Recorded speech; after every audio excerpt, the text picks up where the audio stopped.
اکثر اوقات دیکھا گیا ہے کچھ مرد اور اکثر خواتین نماز پڑھنے کے بعد جائے نماز کا کونا موڑ دیتے ہیں۔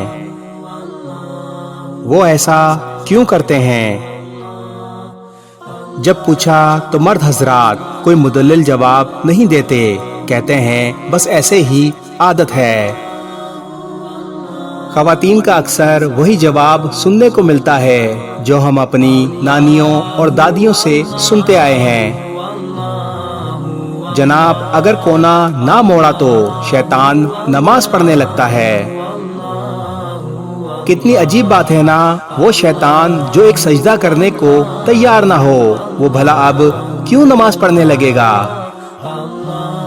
اگر اس نے اب سجدے کرنے ہوتے تو پہلے سجدے سے انکار ہی کیوں کرتا؟ اچھا چلیں 1 منٹ کو مان بھی لیتے ہیں کہ وہ نماز پڑھتا بھی ہے، تو یہ تو اچھی بات ہے نا، پڑھنے دیں، آپ کا کیا جاتا ہے؟ دوستو، اللہ تعالیٰ فرماتے ہیں کہ اے ایمان والو بدگمانیوں سے بچو، یقین مانو کہ بعض بدگمانیاں گناہ ہیں۔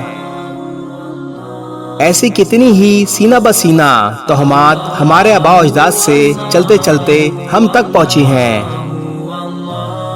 جن میں سے کسی کو بھی تاریخ اسلام میں کوئی اہمیت حاصل نہیں، لیکن افسوس ہے کہ وہ ہمارے مسلم گھرانوں میں بڑی شدت سے اپنائی جاتی ہیں۔ مثلاً رات کو جھاڑو نہ دو، گھر خالی ہو جائے گا۔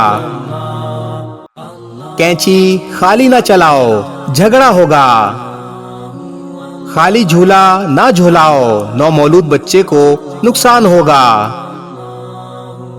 جھاڑو سے نہ مارو، سوکھے کی بیماری ہو جائے گی۔ رات کو ناخن نہ کاٹو، رزق میں کمی ہو جائے گی۔ چوکھٹ پر بیٹھ کر کھانا نہ کھاؤ، مقروض ہو جاؤ گے، وغیرہ وغیرہ۔ جبکہ دین اسلام قرآن و حدیث میں ایسی تہمات کا کہیں ذکر نہیں ملتا۔